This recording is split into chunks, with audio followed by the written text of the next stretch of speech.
যে 7.5 মার্ক কাটার পরেও আমি কেন সেকেন্ড টাইম দিলাম, চান্স পাওয়া তো পরের কথা, কিন্তু যেই ছেলেটা বা যেই মেয়েটার উপরে হচ্ছে টিনের চাল, ওর হইতেছে বৃষ্টির দিনে উপর থেকে পানি পড়ে, ওর ও কি কোন দুঃখে ও প্রেশার নিবে ভাই? ওর তো জীবনের প্রেশার অলরেডি আছে ওর মধ্যে।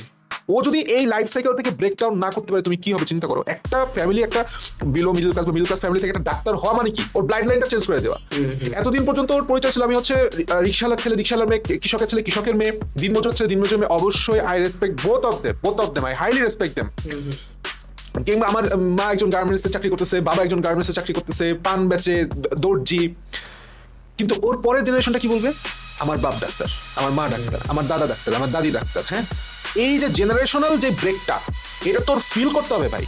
তোমার বাড়ির সামনে যতক্ষণ পর্যন্ত না ভালো একটা, তুমি বাড়িতে থাকতেছো, তোমার একটা টাকা পয়সা নিয়ে কোনো টেনশন হচ্ছে না, তোমার শিক্ষা নিয়ে কোনো টেনশন হচ্ছে না, তোমার 3 বেলা খাবার নিয়ে কোনো টেনশন হচ্ছে না, তুমি যা ইচ্ছা খাইতে পারতেছো, তোমার বাসার সামনে অন্তত একটা 4 চাকা আছে, 5-এরও না হোক, অন্তত একটা প্রিমিও যেন আছে, এতদিন না পর্যন্ত তোমার অবসেস থাকতে হবে লাইফ নিয়ে। তো আমার কাছে সবসময় এই জিনিসটা খারাপ লাগতো যে আমি এত পড়তেছি, আমি কেন টপ হইতে পারবো না। এই যে সমাজ বা সিস্টেমটা আমাকে অ্যাভারেজ ভাবতেছে সবসময়। আমি বললাম চান্স পাওয়ার ঠিক পরের দিন আম্মুকে যা বলছে আমি সলিমুল্লাহ ভর্তি হবো না। মানুষের কত বড় তেল ভাই, বুঝছো? নিতম্বে এত তেল। আমার আম্মু জিজ্ঞেস করতেছে, কাকি ইসমাম বলে মেডিকেল ছেড়ে চলে আসছে, হাই হাই রে ইস। আসসালামু আলাইকুম সকলকে, আমরা চলেছি যে একটি অসাধারণ সেকেন্ড টাইম প্রিপারেশনের পডকাস্ট স্টেশনে।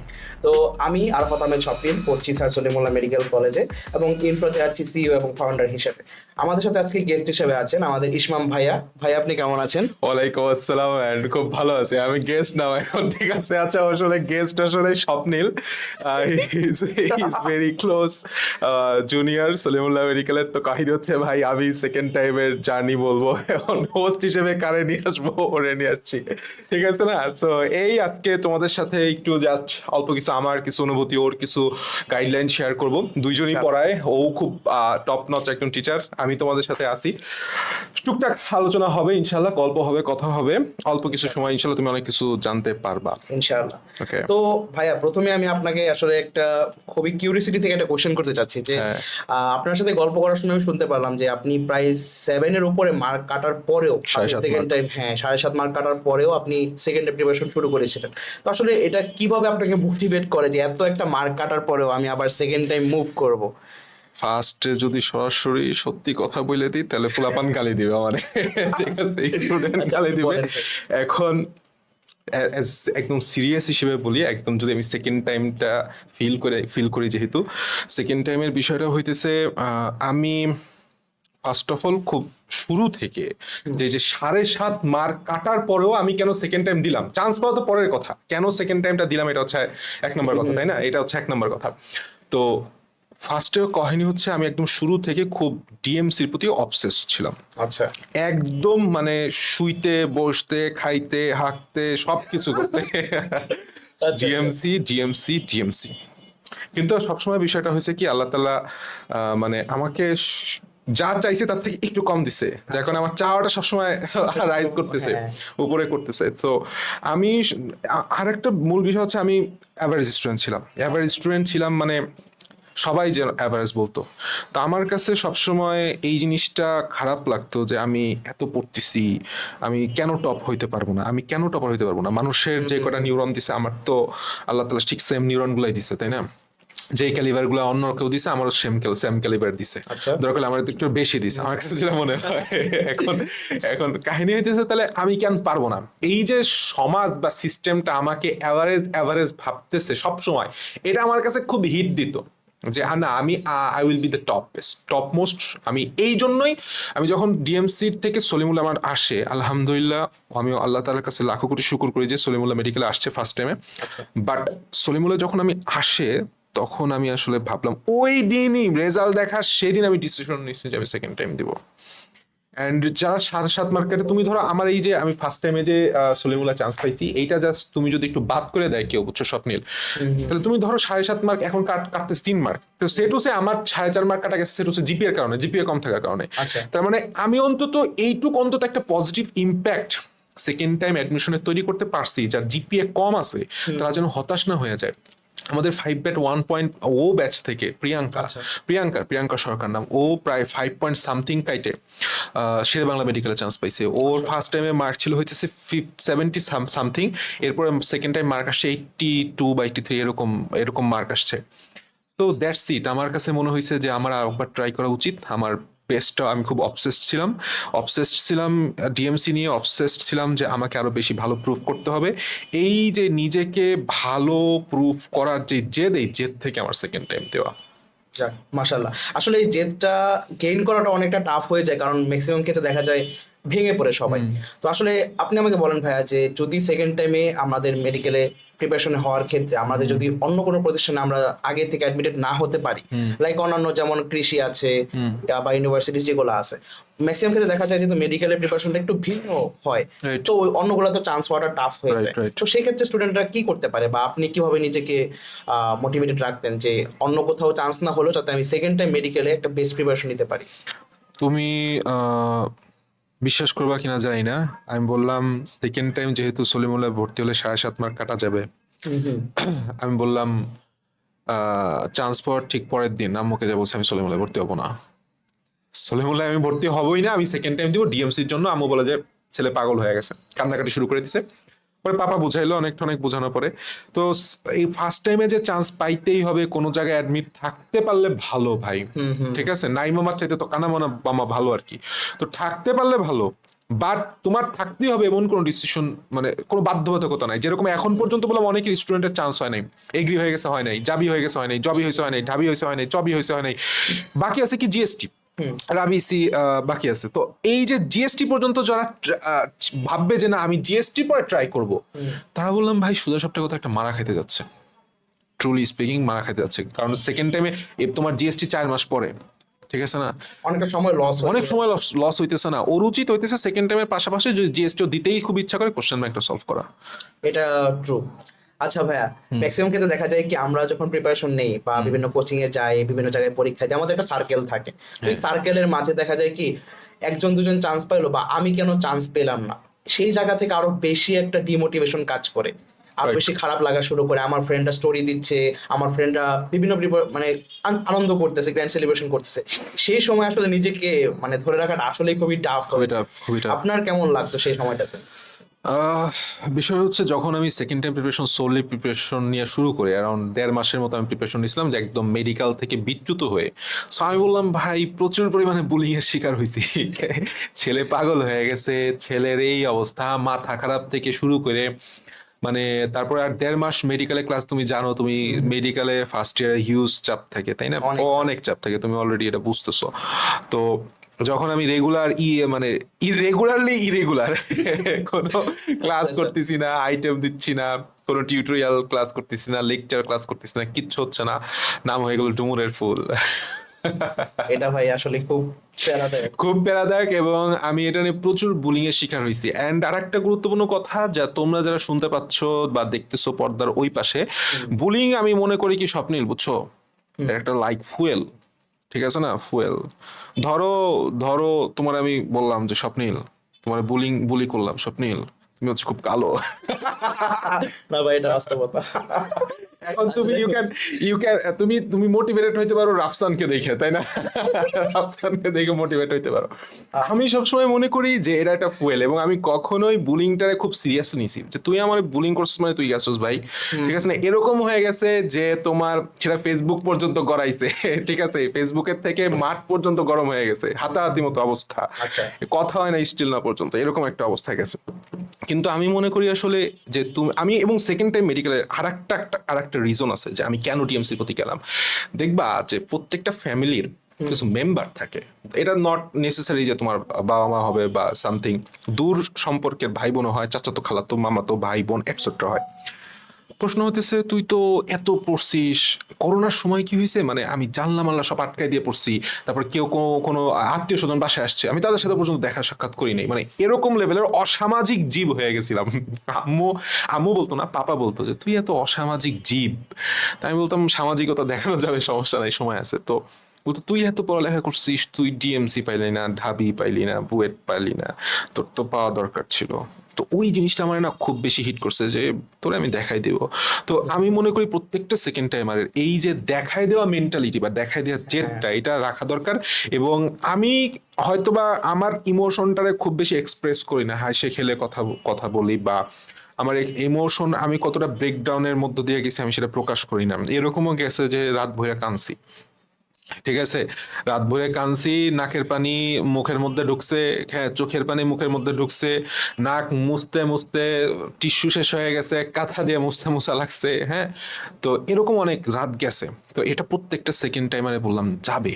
এবং আমি তোমার একটা প্রশ্ন করি স্বপ্নের, ঠিক আছে, প্রশ্ন সেটা হচ্ছে যে ধরো তুমি একজন সেকেন্ড টাইমার, ওকে, তুমি সেকেন্ড টাইমার হয়ে তোমার ফ্যামিলির কোনো সাপোর্ট নাই, তুমি আসলে কি করবা? আসলে ভাই সত্য কথা বলতে কি মানে অ্যাজ এ ফার্স্ট টাইমার হিসেবে আমি বলতেছি না, কারণ আমি যদি সেকেন্ড টাইম আমার সিচুয়েশন হতো আমি আসলে ওই সাহসটাই পেতাম না। সত্য কথা আমি আমার নিজের জায়গা থেকে বলি যে আসলে একটা সেকেন্ড টাইমার আসলেই অনেক বড় একটা অভিশাপ।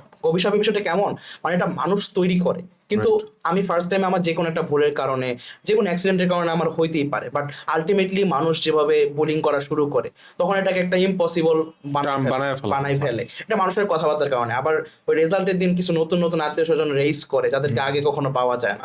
সো এই সব কিছু মিলিয়ে যেমন আপনি একটা বিষয় শেয়ার করলেন, আমিও এরকম একটা বিষয় পেয়েছিলাম যে আমিও আমার আত্মীয় স্বজন থেকে ডিটাচড হয়ে, আমার বড় ভাইয়ের বিয়ে ছিল সেটা থেকেও আমি নিজেকে ডিটাচড রেখে আমি প্রিপারেশন নিয়েছি। তখনও আমি মানে এরকম কথা শুনতে পারছিলাম যে দেখবো না কি হয় প্রিপারেশনে, ঠিক আছে, আমি ইনশাল্লাহ দেখি কি হয়।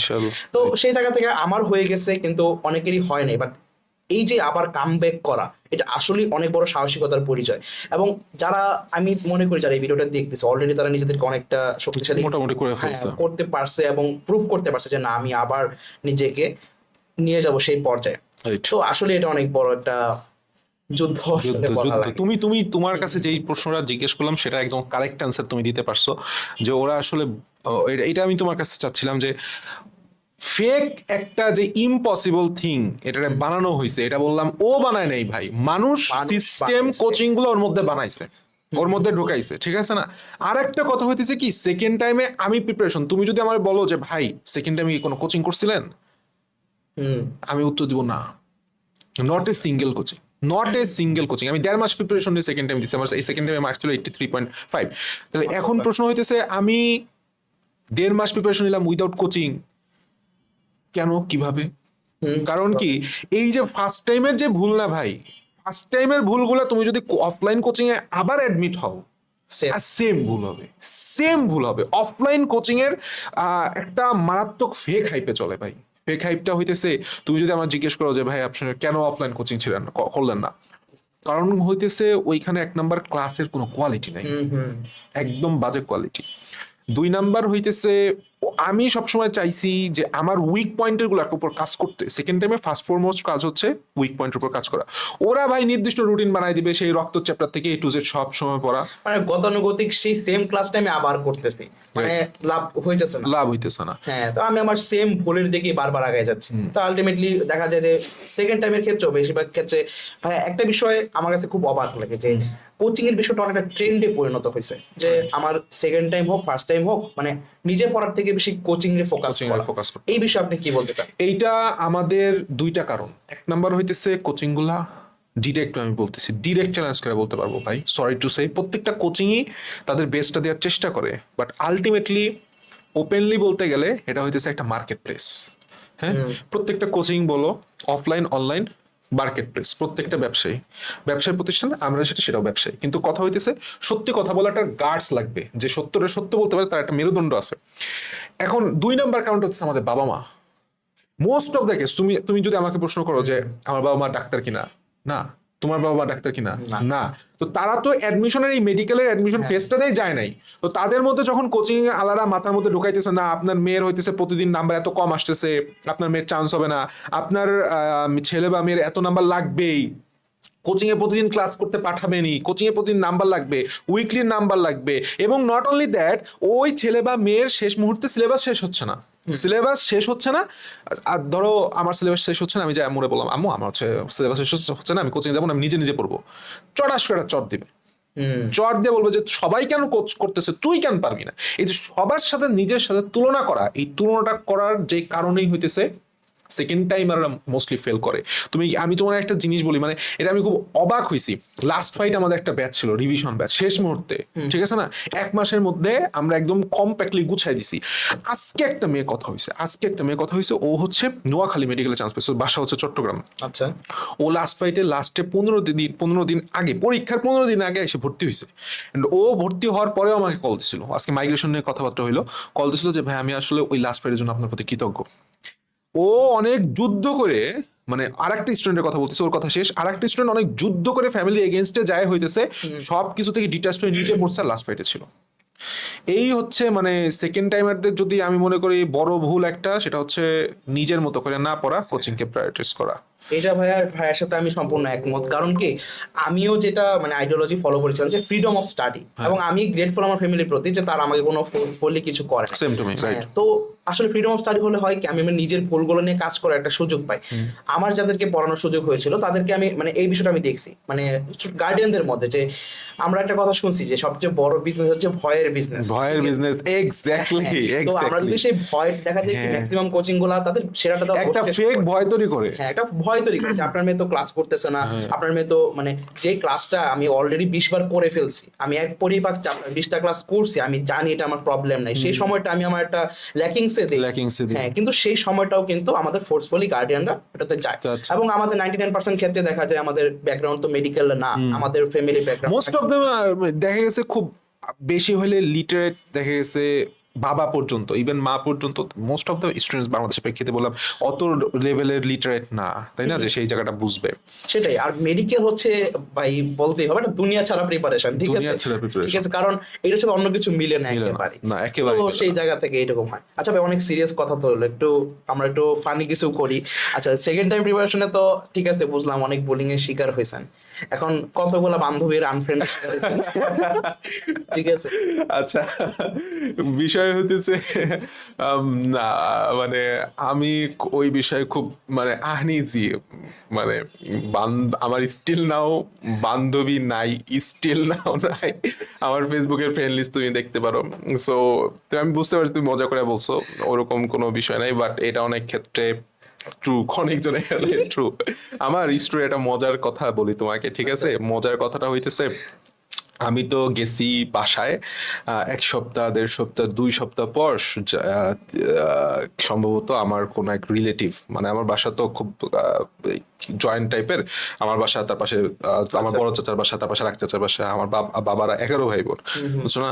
তো কেমনে যেন জানাশোনা হয়ে গেছে, একটা ভয় মানে ফেক একটা নিউজ ছড়ায় গেছে, ইসমাম মেডিকেল ছেড়ে চলে আসছে। হ্যাঁ, ইসমাম মেডিকেল ছেড়ে চলে আসছে। তো এখন মানুষের কত বড় তেল ভাই, বুঝছো, নিতম্বে এত তেল, এত তেল। আমার আম্মু জিজ্ঞেস করতেছে, কাকি ইসমাম বলে মেডিকেল ছেড়ে চলে আসছে, হাই হাই রে, ইস। আমি তো পুরো থয় হয়ে গেলাম, যে কথাটা বলতেছে ও মেডিকেল লিখতে পারবে কিনা সন্দেহ, যে মেডিকেল বানান করে লিখতে পারবে কিনা সন্দেহ। আমার আত্মীয় আমি পচাই দিছি, ঠিক আছে না, কিছু টক্সিক আত্মীয় থাকে। তো আমি আসলে তখন আমি বুঝতে পারতেছি যে মানুষ আসলে তোমাকে কখনোই তুমি যে আগাবা, তুমি যে ডেভেলপ করবা, এটা পছন্দ করে না, কখনোই পছন্দ করে না। তুমি যে সলিমুল্লাহ চান্স পাইছো, আমি সলিমুল্লাহ চান্স পাইছি, তো সর্বোচ্চ তোমার বাবা মা, ভাই বোন, খুব ক্লোজ রিলেটিভ হইলে নানা দাদি, এরাই সবচেয়ে বেশি খুশি হয়েছে। ইভেন তোমার ধরো আত্মীয় স্বজনের মধ্যে সহজ কথা বলতে যদি কাকা কাকিও হয়, মনের মধ্যে একটু হইলেও খুঁটকুলেছে, ইসরে ও ছেলেটা চান্স পায়। একটু না ভাইয়া, এটা মোটামুটি অনেক বড় আকারে দেখে। এবং আমি যারা আমার স্টুডেন্টরা এবার চান্স পেয়েছে তাদেরকে আমি একটা কথা বলছিলাম যে তুমি তোমার এবার আত্মীয় স্বজনকে নতুন ভাবে চিনবা, ঠিক আছে। যাদেরকে তুমি ভাবতা যে, বলতাম যে মামি আমার জন্য দোয়া করেন, কাকি দোয়া করেন, বলতে যে বাবা অবশ্যই তুমি ভালো করবা বা মা ভালো করবা, তাদের চেহারাটা এখন দেখার মতো হয়। এটা আমি নিজে আরো হার্শলি ফেস করছি। তো এটা সবার ক্ষেত্রে কেমনে হার্শলি ফিল করছো, এটা আসলে শেয়ার করতে যেমন একটা ছোট করে একটু বলি, যে যাকে ওয়ান কাইন্ড অফ আমার রিলেটিভস, যাকে আমি সবচেয়ে বেশি কাছের মনে করতাম, ঠিক আছে, একদম সবচেয়ে বেশি নাম উল্লেখ করলাম না, তো সেই জায়গাতে তাকে মানে ফার্স্ট আমার চান্স পাওয়ার পরে ফার্স্ট যে মিষ্টিটা, হ্যাঁ আমাদের তো ট্রেডিশন মিষ্টি হবে, খাওয়াইতে, ঠিক আছে, না হলে আমার চান্স পাওয়ার পরে বাবা ছাগল জবাই করে খাওয়াইতে, আমি কই যে লোকগুলারে খাওয়াইলা, যে লোকগুলারে তুমি যে খাওয়াইলা, এরাই তো আমার নামে বদ্ধ করছে আল্লাহর কাছে, এই ছেলেটারে চাপ দিও না। বলো বলো। এটা হয়। তো দেখা গেছে কি মানে বিষয়টা খুব খারাপ লাগার মতো যে তাকে আমার আব্বু নিজে মিষ্টিটা নিয়ে গেছিল, বাট সে অ্যাকসেপ্ট করে নাই। তোমার আম্মু? আমার আব্বু নিয়ে গেছে মিষ্টিটা, আঙ্কেল। হ্যাঁ হ্যাঁ নিয়ে গেছে, তো সে এটা অ্যাকসেপ্ট করে নাই। কিন্তু তাকে কিন্তু আমি মানে আমার আম্মুর থেকেও বেশি রেসপেক্ট করতাম একটা সময়, হ্যাঁ ভালোবাসার জায়গা থেকে। তো এরকম হার্শ রিয়েলিটি তৈরি হয়ে যায়, ঠিক আছে, এটা হবে। এবং এটা আসলে একটা শিক্ষা ভাই, ঠিক আছে, যে আসলে কোন আত্মীয়টা কি তুমি কাছে মানে বিপদের সময় পাবা এবং পাবা না, এটা বললাম বন্ধু বান্ধবদের বেলা হচ্ছে। হ্যাঁ অবশ্যই সেম। আবার একটা জিনিস দেখা যায়, বন্ধু বান্ধবের কথা উল্লেখ করাতে মনে পড়লো যে একটা সার্কেলে যখন আমি 2-3 জন চান্স পেলাম বা বাকি 4-5 জন চান্স পেলো না, তখন ওয়ান কাইন্ড অফ তারা মনে করে কি আমরা কেন চান্স পেলাম, ঠিক আছে, মানে ওই ফ্রেন্ড সার্কেলই কোনো না কোনো ভাবে দোষারোপ করার চেষ্টা করে। মানে অনেক রকম ক্রাইটেরিয়া তৈরি হয় চান্স পাওয়া না পাওয়ার ক্ষেত্রে। এই আর কি ওভারঅল একটা অবস্থা। এই জিনিসগুলোকে আমি কিভাবে ওভারকাম করছি, এটা প্রশ্নের একটা উত্তর আমি দিয়ে দিই স্টুডেন্টের, তোমাদের সবার জন্য। আসলে বিষয়টা হচ্ছে কি যে আমি খুব সিরিয়াসলি নিতাম, খুব সিরিয়াসলি। একটা যদি কেউ আমার কথা বলে, সে যেই হোক না কেন, আমি ধরে বসতাম, আপনি এই কথাটা কেন বলছেন, আপনার খাই আমি, আপনার পড়ি আমি, আপনি আমারে পালছেন, আপনি আমারে টাকা দেন, আপনি আমারে পড়াইছেন, কয়বার দোয়া করছেন বসে বসে, এ টু জেড। এবং এরা আমি খুবই সিরিয়াসলি নিতাম। সো লোকজন আমার বিরুদ্ধে কথা বলতে লিটারালি ভয় পায়, স্টিল নাও ভয় পায়। পিছনে পিছনে অনেক কথা বলবে, বাট সামনে খুব ভয় পায়। সো হার্শলি আনসার দেওয়ার কারণে, হার্শলি অ্যান্সার দেওয়ার কারণে সো আমি, তবে একটা পর্যায়ে আমি পরবর্তীতে চুপ হয়ে গেছি। চুপ হয়ে যাওয়ার কারণ হইতেছে আমি এটা আল্লাহ তালার উপর ছেড়ে দিছি, যে আল্লাহ তালা দেখতেছেন। আল্লাহ তালা, আমি রিভেন্সটা নিতেছি কথার মাধ্যমে, কিন্তু আমি যদি আল্লাহ তালার কাছে এই জিনিসটা দিয়ে দিই, হয়তো আল্লাহ তালা এইটার একটা পজিটিভ ফিডব্যাক আমার কাছে দিবেন, এবং সেটা আমি পাইছি। সো প্রত্যেকটি স্টুডেন্টকে বলবো যে জিনিসটা নিবা খুব সিরিয়াসলি। এটা বললাম ফেলাই দেওয়ার বিষয় না যে তোমার ছোট করতেছে ভাই, আমার ছোট করতেছে, ফেলাই দেওয়ার বিষয় না। তো আমি ওটাকে সিরিয়াসলি নিতাম, নিয়ে আল্লাহ তালার কাছে দিয়ে দিতাম, তুমি বুঝো ভাই, আল্লাহ বিচার করুক। এবং আমি চাই যে ওই নেগেটিভ জিনিসটা আল্লাহ তাআলা আমাকে পজিটিভলি দিয়ে দেয়, দ্যাটস ইট। সো আমি ওদেরকে এই জিনিসটা সাজেস্ট করব। এটা ভালো। এখন ভাই আরেকটা কোশ্চেন আমার মাথায় আসতেছে, সেটা হচ্ছে যে আমরা যখন সেকেন্ড টাইম প্রিপারেশন নিই, ফার্স্ট টাইম প্রিপারেশন নিই, কনফিডেন্সটা অনেক বেশি ম্যাটার করে, এবং সবচেয়ে বেশি আমাদের প্যারাটা হয় পরীক্ষার হলে গিয়ে। আর একটা বিষয়ে মাথার মধ্যে খুবই টেন্ডেন্সি কাজ করে যে আমার কাছে আর কোনো অপশন নাই, এটা যদি আমি না পারি তাহলে এটা আমার জীবন শেষ, আর কিছু হবে না। এই টেনশন কাজ করতে গিয়ে আলটিমেটলি আমার মেইন এক্সামটা খারাপ হচ্ছে। সো এইটাকে কিভাবে আমি সেকেন্ড টাইমে আরো ভালোভাবে ওভারকাম করব? আচ্ছা, 1 নম্বর কথা, তুমি সেকেন্ড টাইম দিচ্ছ মানেই সেটা হচ্ছে তোমার কনফিডেন্সের খেলা, তোমার মেন্টাল গেম, আর কিচ্ছু না। দুইটা লাইন আমি তোমার একটু বলি, যেটা আমি সেকেন্ড টাইমারদের কাছ থেকে, সেকেন্ড টাইমারের গার্জিয়ানের কাছ থেকে শুনতে পাচ্ছি। 1 নম্বর কথা হইতেছে যে কি পড়বে কি না পড়বে এটা বুঝে না। 2 নম্বর কথা হইতেছে পরীক্ষার হলে ভরাডুবি খাইছে। সে ভালো স্টুডেন্ট বললাম, পরীক্ষার হলে 1 ঘন্টা 15 মিনিট তার নার্ভ কন্ট্রোল করতে পারে নাই। তো আমি আমি একটা মেন্টালিটিতে থাকি কি স্বপ্নিল, সেটা হইতেছে, ধরো আমার বেলায় আমি যেটা ফিল করছি, দুইভাবে বলি। একটা হচ্ছে male female, male student female student. Male student মানে কি ভাই, যখন একটা পুরুষ জন্মায় আমি এই জিনিসটা ফিল করি, তার এক কাঁধে অস্ত্রের দায়িত্ব, আর এক কাঁধে হইতেছে সম্পূর্ণ ফ্যামিলি বলো, সম্পূর্ণ পৃথিবীর দায়িত্বটা থাকে। আচ্ছা, এটা হচ্ছে আমি অনুভব করি। এই জন্যই আল্লাহ তাআলা বললাম পুরুষদের টেস্টোস্টেরনটা দিছে, এন্ড টেস্টোস্টেরন কামস ফ্রম বলস, টেস্টোস্টেরন কামস ফ্রম বলস। তাহলে ভাই তুমি এমন পুরুষ যে তুমি এক্সাম হলের 1 ঘন্টা 15 মিনিটের চাপ তুমি সামলাইতে পারলা না, তাহলে আল্লাহ তাআলা তোমার যে রেসপন্সিবিলিটিটা দিয়ে গেছে সেটা তো তুমি পারবা না, তাই না? সেটা তুমি পারলা না। তো you have to keep your balls. সোজা সাপটা কথা বললাম যে তুমি পুরুষ মানুষ মানে তোমার চাপ সামলাইতে হবে। এই মেন্টালিটি আমি খুব ভালোভাবে বিল্ড করছি, যে আমার দুনিয়া উল্টায় যাক ভাই, দুনিয়া উল্টায় যাক, আমার ওই 1 ঘন্টা আমি আমার নিজের মতো করে পরীক্ষা দিব। পাশে যদি মানুষ মরেও যায় আমি খেয়াল রাখতো না।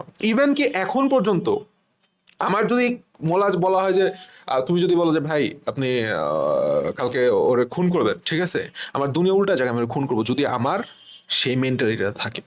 আমার মেন্টাল স্ট্রেংথটা আমি ওই পর্যায়ে নিয়ে গেছিলাম। এটার পিছনে অনেক জিনিস আছে। এটার পিছনে এক নাম্বার হইতেছে তোমার ফার্স্টে মানসিকভাবে মেনে নিতে হবে যে তুমি মানসিকভাবে উইক, তুমি এটা স্ট্রং করতে চাও। 2 নাম্বার তোমার এখানে সারাক্ষণ ভাবতে হবে আমি মানসিকভাবে শক্ত, strong strong strong strong. 3 number কথা হইতেছে এখানে অনেক স্পিরিচুয়াল জিনিস আছে। আচ্ছা, স্পিরিচুয়াল জিনিস আছে, সেটা হচ্ছে আল্লাহ তাআলার কাছে একটা পছন্দের দোয়া আছে, কি জানো? যে আল্লাহ তুমি আমাকে সবার থেকে অমুখাপেক্ষী করে একমাত্র তোমার দিক মুখাপেক্ষী করে দাও। তো তোমার দিক মুখাপেক্ষী যখন করতেছো, তুমি দুনিয়ার কাউরে ভয় পাওয়ার কিছু নাই। সেটা ওই পরীক্ষা হোক, মেডিকেল হোক, ইঞ্জিনিয়ারিং হোক, 1 ঘন্টা হোক, 10 ঘন্টা হোক, ডাজন্ট ম্যাটার। আমার কাজ হইতেছে ওই জায়গাটা যায় মাথা ঠান্ডা রেখে আউটপুট সর্বোচ্চ বের করে নিয়ে আসে, আমি ওটা করবো। এখন এটা হচ্ছে মেল আমার যে ভাই ব্রাদার ছোট ভাইরা আছে তাদের জন্য বললাম। আচ্ছা, আচ্ছা। এখন ফিমেল স্টুডেন্টের বিষয়টা কি? ফিমেল স্টুডেন্টের বিষয়টা হইতেছে এটাকে একটু লজিক্যাল ওয়েতে চিন্তা করতে হবে। লজিক্যাল ওয়েতে চিন্তা করতে হবে কি, সাধারণত মেয়েদের এই সমস্যাটা আমি বেশি ফেস করছি, যে মেয়ে স্টুডেন্টগুলা ওদের একটু বেশি ইমোশনাল হয়। 2-3টা টপাটপ ভুল করার পরে পরেরটা গেছে অটোমেটিকলি ভুল হয়ে গেছে। হ্যাঁ, তো এইখানে কথাটা কি আমি তোমাদেরকে বলি যে তোমার আলটিমেট গোলটা কি? চান্স পাওয়া। চান্স পাইতে হবে। তো তোমার চান্স পাওয়ার জন্য তোমার ওইখানে কি করা প্রয়োজন তোমার সেটা করতে হবে। তো যখন ও লজিক্যালি চিন্তা করে, মেয়েরা সাধারণত একটু লজিক্যাল হয় বেশি, লজিক্যালি চিন্তা করে আমার তো আসলে নার্ভটা কন্ট্রোল রাখতে হবে। আর একটা বিষয় আমি তোমাকে বলি, সেটা হচ্ছে কি, দেখো এখন মেডিকেল স্টুডেন্টে দেখবা যে 90% student comes from middle class family. ঠিক আছে, মিডল ক্লাস ফ্যামিলি, তুমি আমিও হয়তো বা ওয়েল মিডল ক্লাস ফ্যামিলি থেকে বিলং করে। ঠিক আছে, হয়তো ওরা 2-5-7% স্টুডেন্ট আসে খুব হাইলি ফ্যামিলি ব্যাকগ্রাউন্ড তারা প্রসেস করে, যে কারো হয়তো বা বাবা খুব ভালো লেভেলে চাকরি করে বা তোমার গাড়ি নিয়ে আসতেছে, মানে তার সচ্ছলতা আছে। কিন্তু যেই ছেলেটা বা যেই মেয়েটার উপরে হচ্ছে টিনের চাল, ওর হইতেছে বৃষ্টির দিনে উপর থেকে পানি পড়ে, ওর ও কি কোন দুঃখে ও প্রেশার নিবে ভাই? ওর তো জীবনের প্রেশার অলরেডি আছে ওর মধ্যে।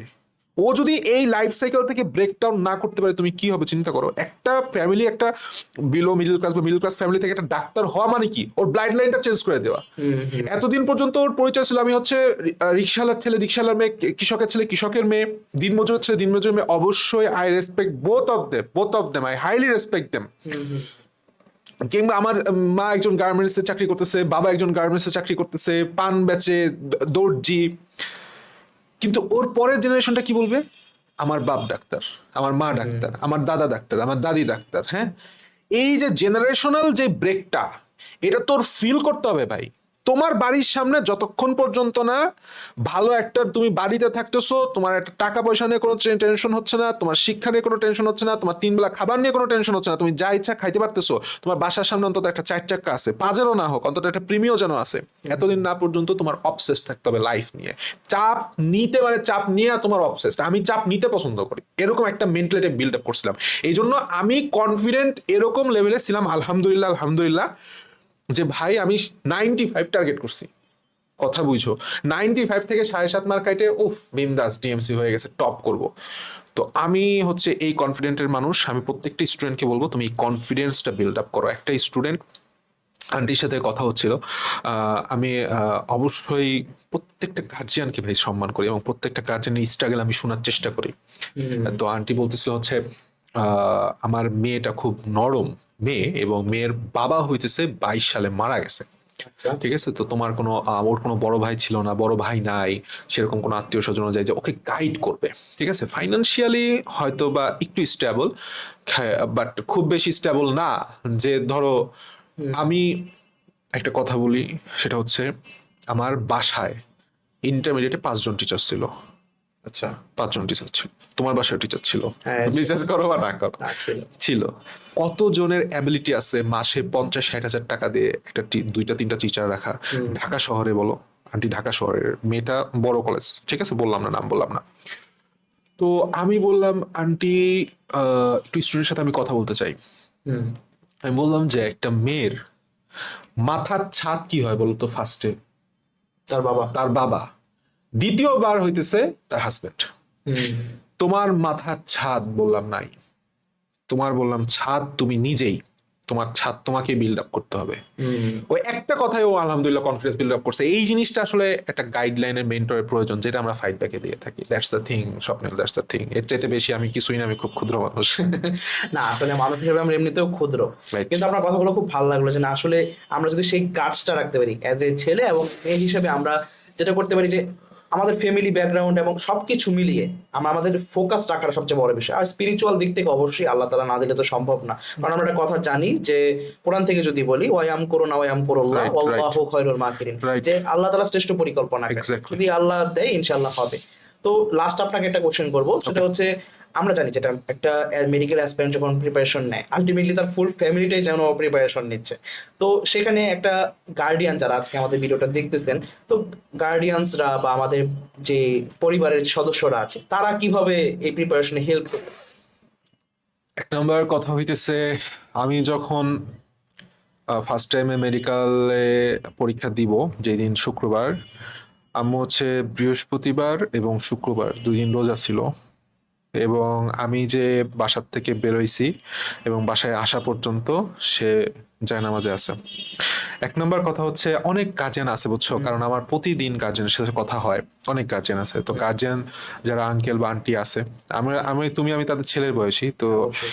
তো সেই টু সে আমার মায়ের মতো বা বাবার মতোই তারা। তো মায়ের কথা বলতে গেলে তারা বেশি ধার্মিক হয়, তো ফার্স্ট কথা হচ্ছে দোয়া করা। দোয়া একমাত্র একটা জিনিস যেটা আসলে তোমার জিনিসটা চেঞ্জ করতে পারবে। 2 নম্বর কথা হচ্ছে, ফার্স্ট টাইমে পাপা কখনো আমাকে বলে নাই তোমার নাম্বার কেন কম আসতেছে। আমি যখন যা লাগবে, বই লাগবে, যা লাগবে, টাকা থাকুক পকেটে না থাকুক ডাজন্ট ম্যাটার, এরকম তো শোনো, এরকম বিষয় না যে চাকরিজীবী, আমার বাবা মা দুজনে চাকরিজীবী, দেখে মাসকে শেষে তো টানাপোড়েন থাকি, তাই না? এটা তোমার আব্বু আম্মুর বেলায় আছে, আমার আব্বু আম্মুর বেলায় আছে। তো দেখা গেছে আমার 10,000 টাকার হঠাৎ করে বই লাগতেছে। আমার কি হয়েছে, আমি বই কিনতাম প্রচুর, পড়তাম আর না পড়তাম, বুঝছো না? যে তুমি দেখতেছো পড়ি না পড়ি বই আছে, তো 10-20 হাজার টাকার বই লাগতেছে। কি এমন বই লাগতেছে জানি না, বাবা বলতো নিয়ে যাও, আমি বই কিনছি। তো পাপা আমাকে কখনো জিজ্ঞেস করে নাই, পাপা মানে আব্বুরকে আমি ছোটবেলা থেকে পাপা বলি, না ঠিক আছে। পাপা আমাকে কখনো এটা জিজ্ঞেস করে নাই তোমার নাম্বার কেন কম আসতেছে, তোমার রেজাল্ট কেন খারাপ হচ্ছে। সে আমাকে ফুল ফ্রিডমটা দিছে যে তুমি পড়ো, তোমার যে লাগবে সেটার জন্য আসি। আর আম্মুর বেলায় হইতেছে, আহ, মা হইতেছে প্রত্যেকটা ছেলে মেয়ের সাথে স্পিরিচুয়ালি রিলেটেড। মায়ের বেলায় হইতেছে আম্মু সব দিক দিয়ে হেল্প করছে। আমি যখন ফার্স্ট টাইমে জিকের জন্য পড়ি, যে আম্মু আমি হচ্ছে রাত্রেবেলা জিকে পড়তাম, তো আম্মু সারাদিন চাকরি টাকরি করে আইসে তো টায়ার্ড হয়ে যেত, রাত 10টার পরের মধ্যেই ঘুমায় যেত। আম্মু জায়গা থাকতো রাত 12টা পর্যন্ত। আমি রাত 12টা, 10টা থেকে 12টা 2 ঘন্টা জিকে পড়তাম। এরপরে রাত 12টার সময় আম্মু আমার জিকেটা ধরতো, ইংলিশ ধরতো, ধরে তারপর আম্মু ঘুমাইতো। ঠিক আছে, সো এরকম অনেক হেল্প আছে। আর সবচেয়ে বড় হেল্প হচ্ছে মেন্টাল সাপোর্ট। যে আমার বাবা মা, আমার এরকম কোনো গার্জিয়ানদের কাছে আমি অনুরোধ করবো, আঙ্কেল আন্টিদের কাছে, যে এরকম কোনো ব্যবহার বা ইভেন যদি ভুলেও যেন মুখ দিয়ে ইউজ না করা হয় যে তুই চান্স পালি না, করলিটা কি, চান্স পাই তো আসলে সবকিছু না, তাই না? সো মেন্টাল সাপোর্ট হচ্ছে সবচেয়ে বেশি সাপোর্ট। স্পিরিচুয়ালি আল্লাহ তাআলার কাছে দোয়া করতে হবে, মেন্টালি সাপোর্ট করতে হবে, আর যতটুকু পসিবল ফাইন্যান্সিয়াল সাপোর্টটা দিতে হবে। That's it, that's enough. আমি মনে করি আমার কাছে এটাই সবটুকু মিলাই সংক্ষেপে আমি বলার চেষ্টা করছি। যাক, আলহামদুলিল্লাহ অনেক ভালো হয়েছে। আর সবচেয়ে একটা ছোট স্মৃতি শেয়ার করি আমার ক্ষেত্রে, সেটা হচ্ছে যে আপনি যেটা বললেন আপনি খুব বই কিনতে এবং পড়া হোক বা না হোক বই কিনতে পছন্দ করতেন। আমি আবার একটু অলস প্রকৃতির ছিলাম, তো সেক্ষেত্রে আমি না বই নিয়ে হাতে পড়তে এটা আমার খুব মানে আলসেমি লাগতো। তো আমি সবকিছুর পিডিএফ খুঁজতাম। তো সেই ক্ষেত্রে ওই আপনার কথা মনে পড়ে গেল এটার মাঝখানে বলতে গিয়ে, কারণ আমি ওই পিডিএফ তো সব জায়গায় পাইতাম না, ঠিক আছে? PDF zone. তো হ্যাঁ, তো আলটিমেটলি সেখান থেকে পিডিএফ জোন খোঁজা, আমার এক এনডিসির এক ফ্রেন্ড ফার্স্টে দিছিল, সে আবার মেডিকেল না, সে ইঞ্জিনিয়ারিং অ্যাসপিরেন্ট ছিল, তো তার এখান থেকে পাওয়া, তারপরে সেই পিডিএফ গুলো পড়তে পড়তে পড়তে পড়তে আর জিকে থেকে যেটা মনে পড়লো যে জিকে ক্লাস গুলো, জিকে ফোবিয়ার পোল আর জিকে ক্লাস, মানে আপনার যে পোল গুলো আছে মানে মনে হয় আমি কতটুকু আগাইতে পারছি, কিন্তু আমি কনফিডেন্ট যে আমি 50% পোল শেষ করছি, ঠিক আছে, এই হাজার হাজার পোলের মধ্যে। আমি একটু তোমার সাথে একটু ডিস্টার্ব করে অ্যাড করে দিই, সেটা হচ্ছে পজিটিভলি প্রমোশন বলে দিই, ব্যবসার জিনিসপাতি না। আসলে বাংলাদেশে তোমার আমি একটা জিনিস দেখাই স্বপ্নিল, তুমি এই জিনিসটা একটু দেখো ভাই, হ্যাঁ একটু দেখো। হ্যাঁ, আমি একটু মোবাইলে তোমার এখনই দেখাই যে অনেকে একটা জিনিস মনেটা করে কি, আচ্ছা এই ছবিটার ডেটটা একটু দেখো, এটা এক্সামমেটের পেজের ফার্স্ট প্রোফাইল পিকচার, কয় তারিখ? 10th June 2022। 2022। তোমরা যদি একটু দেখতে চাও, এই যে জানি না দেখতে পাচ্ছ কিনা দূরের থেকে, কাহিনী হইতেছে এক্সামমেট ভেসে আসে নাই, তাই না, অনেক কষ্ট করে স্ট্রাগল করে আসছে। আমাদের টার্গেট ছিল হচ্ছে একটা টেলিগ্রাম বেসড বাংলাদেশের ফার্স্ট এবং সর্ববৃহৎ ফ্রি প্ল্যাটফর্ম তৈরি করা, যেটা আলহামদুলিল্লাহ আমরা 90% হলেও সফল, যে আমরা প্রত্যেকটা মেডিকেল বেসড বিশেষ করে জিকের জন্য প্রায় 55,000 স্টুডেন্ট যুক্ত আছে। পিডিএফ গুলো আমরা ফ্রিতে করছি, পারমিশন নিয়ে করছি, জিকে ফোবিয়া, ইংলিশ ফোবিয়ার পোল গুলা দিচ্ছি, এবং এখন তো আলহামদুলিল্লাহ আমরা ইউটিউবে খুব ভালো লেভেলে গাইডলাইন দেওয়ার চেষ্টা করছি, ক্লাস থেকে শুরু করে, সামনে আরো চেষ্টা করবো যতদিন বেঁচে থাকি ইনশাআল্লাহ। না, পিডিএফ জোনে আসলে আমার যাত্রা যদি বলি, যে একেবারে শুরুর থেকে জাস্ট আমি যখন ছিলাম তখন মনে হয় 5,000 মেম্বার ছিল বা সাবস্ক্রাইবার ছিল, তো এখন সেটা 80 ক্রস করছে আলহামদুলিল্লাহ। সো আরো বড় হোক আমরা দোয়া করি, এবং ইনশাআল্লাহ যেভাবে আপনি সহযোগিতা করার চেষ্টা করতেছেন স্টুডেন্টদেরকে, কারণ এটা হচ্ছে পিডিএফ জোনের একটা ভালো বিষয় হচ্ছে 95% বিষয়গুলোই ফ্রি, ঠিক আছে। আর যারা মানে একটা ফ্রিডম আছে যে আমি যদি পেইড কোর্সে যাইতে চাই তাহলে আমি যাইতে পারি, সেটা 5% স্টুডেন্ট চাইতে পারে, তাদের ইচ্ছা। আর না হলে আমি যে ফ্রিডম মানে ফ্রি ম্যাটেরিয়ালস গুলো এগুলোও যদি ইউটিলাইজ করতে পারি, that's more than enough. So এই ছিল আজকের পডকাস্ট। সো সবাইকে অনেক বেশি ধন্যবাদ শেষ পর্যন্ত আমাদের সাথে থাকার জন্য, এবং যদি কোনো এক্সট্রা কোয়ারিজ ভাইয়ের কাছে থাকে অবশ্যই কমেন্ট সেকশন এবং সব দরজাই আমাদের এখানে খোলা আছে। সো আমরাও দোয়া চাই, এবং দোয়া রইলো সবার জন্য। আর তোমাকেও অসংখ্য ধন্যবাদ স্বপ্নিল, এত সুন্দর করে আমাকে হোস্ট করার জন্য। ভাই এটাও একটা আসলে আমি গ্রেটফুল আপনার প্রতি। আর এরপরের পডকাস্টে আমি হোস্ট হব, তুমি গেস্ট হবা। Thank you very much. আসসালামু আলাইকুম সবাইকে।